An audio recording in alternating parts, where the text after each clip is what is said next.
Hi అండి, welcome to our channel. Night Dhanush గారు నటించిన కరా అనే సినిమా చూశాను.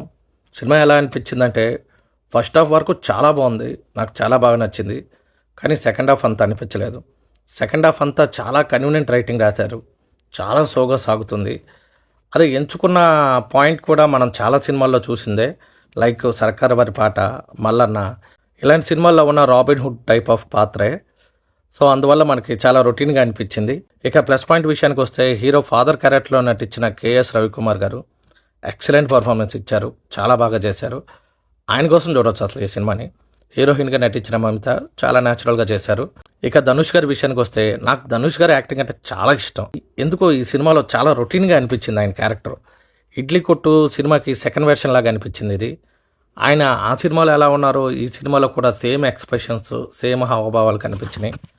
సో కొంచెం ఆయన డిఫరెంట్ కైండ్ ఆఫ్ స్టోరీస్ని సెలెక్ట్ చేసుకుంటే బాగుంటుంది అనిపిస్తుంది నాకు. సో ఓవరాల్గా కొన్ని మంచి సీన్స్ ఉన్నాయి, అలాంటి మంచి సీన్స్ కోసం ఖచ్చితంగా ఈ సినిమా చూడొచ్చు. కానీ అంత గొప్ప సినిమా ఏం కాదు, మీ దగ్గరలో ఉన్న థియేటర్లో చూసి ఎంజాయ్ చేయండి. సినిమా మీకు ఎలా అనిపించిందో కామెంట్ రూపంలో తెలియజేయండి. నా రివ్యూ మీకు నచ్చినట్టయితే లైక్ చేసి సబ్స్క్రైబ్ చేసుకోండి. This is Ashok, thanks for watching. జై హింద్.